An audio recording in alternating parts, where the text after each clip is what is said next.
Olá, sejam muito bem-vindos ao podcast Maré Sonora. Eu sou a Marina Guedes e convido você a desfrutar de interessantes entrevistas com pessoas que eu admiro e acredito terem muito o que dizer. O Maré Sonora foi gravado aqui na minha casa, com pessoas do outro lado do globo, aí no Brasil. Eu espero, sinceramente, que o podcast seja um momento de respiro sonoro para aliviar esse delicado período em que vivemos. Um grande abraço e muito obrigada por nos ouvirem. Começa agora a segunda parte do programa, feito com as perguntas dos ouvintes aqui do podcast Maré Sonora. Muito obrigada para cada um de vocês que enviou a sua dúvida sobre como foi viver em um veleiro pelos últimos 4 anos da minha vida.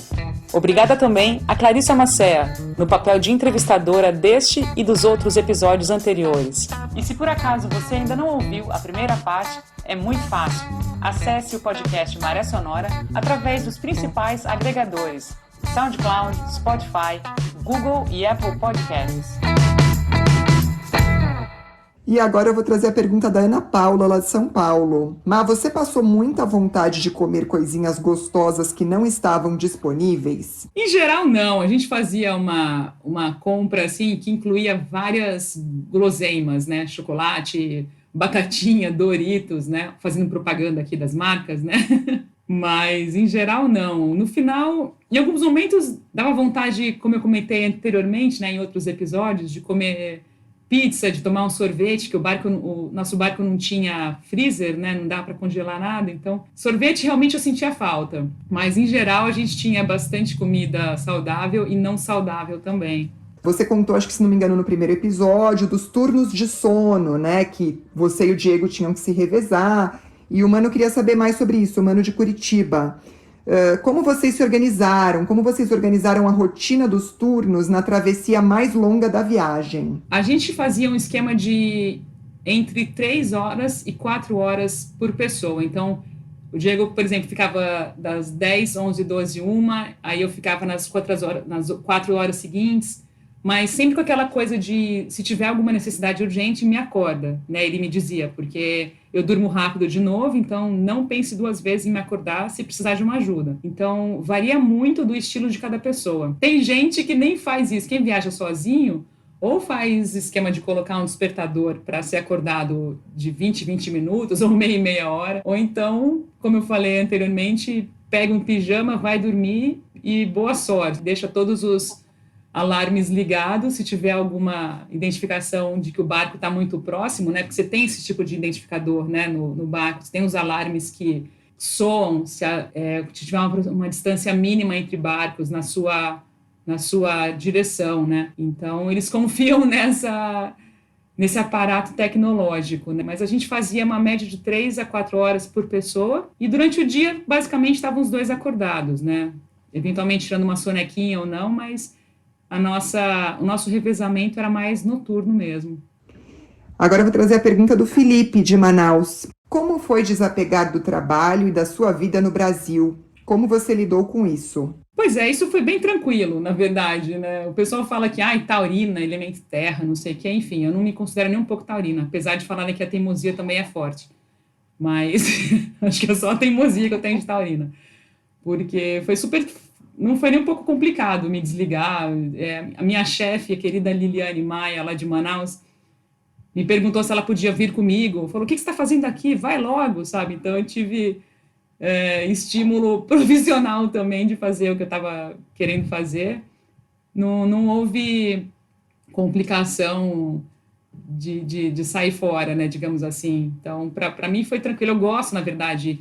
Eu sempre brinco que eu não consigo ficar no mesmo trabalho por mais de 5 anos, né? Começa a dar piripaque, assim, morar no mesmo lugar por mais de 5 anos. Então, é uma coisa pessoal minha. Não tenho muito problema em sair, não. E agora eu vou trazer uma pergunta também de 2 ouvintes, do Renan de Manaus e do Diogo do Rio de Janeiro. Como é a vida relacional, em termos de amizades, amores, de quem vive embarcado ou embarcada? Então, uma das coisas mais legais de você ter esse estilo de vida é a quantidade de pessoas que você conhece que em outra condição você nunca eu acho que teria a chance de conhecer, né? A variedade de pessoas que estão velejando, idades também, nacionalidades.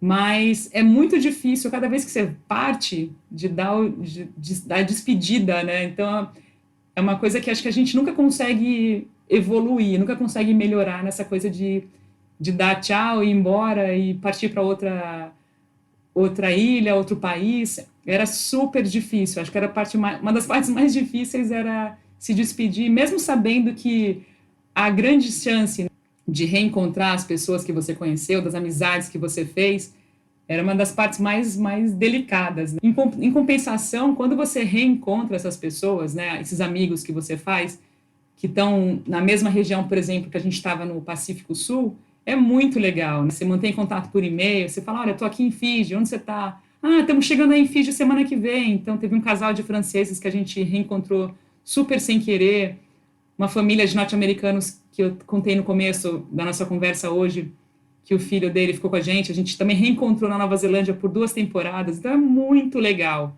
reencontrar as pessoas. É difícil deixá-las, né, ou deixá-los, mas eu acho que você tenta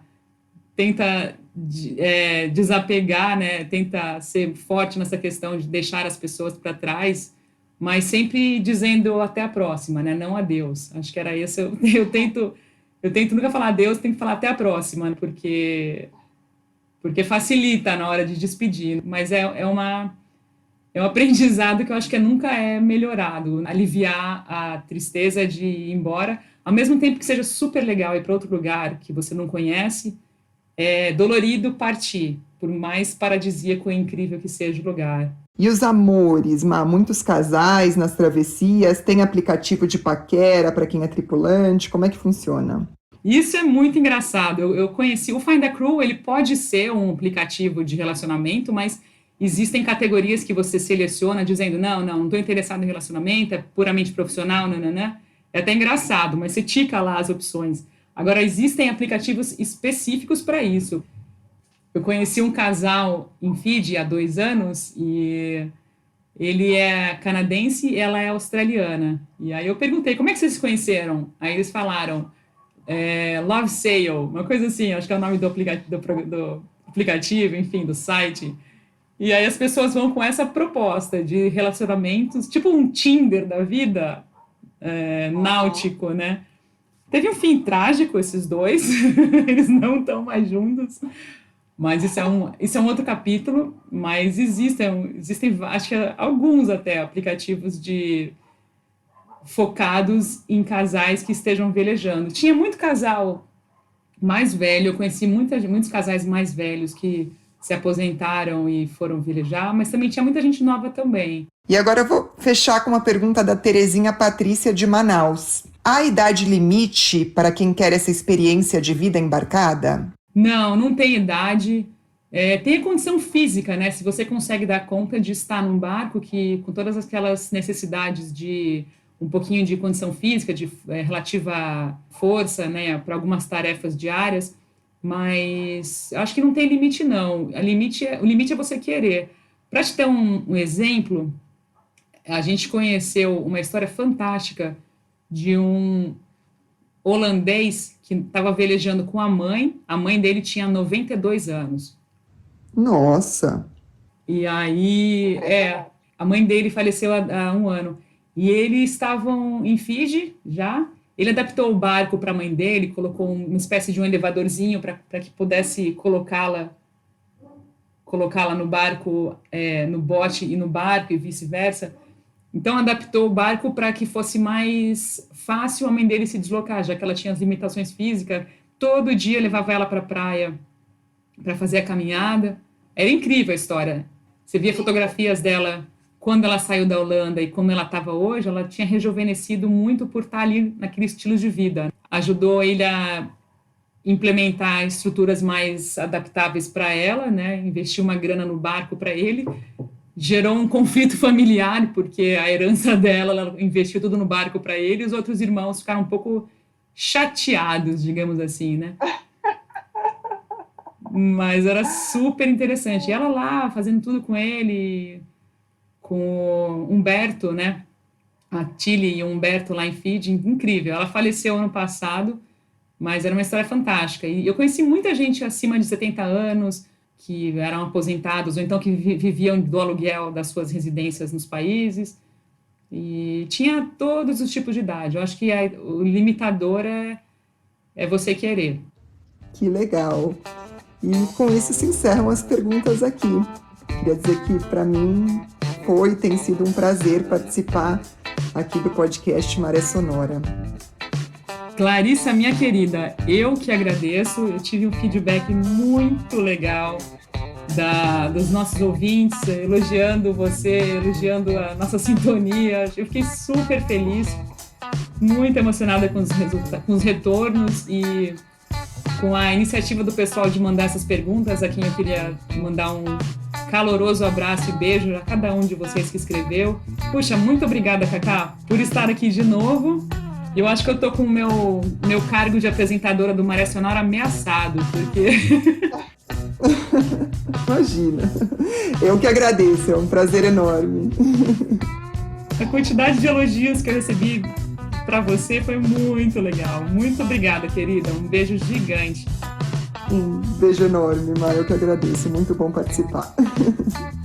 Você acabou de ouvir mais um episódio do podcast Maré Sonora. Não se esqueça, para não perder nenhum episódio, é só seguir o podcast nas principais plataformas e agregadores. Um grande abraço e até a semana que vem.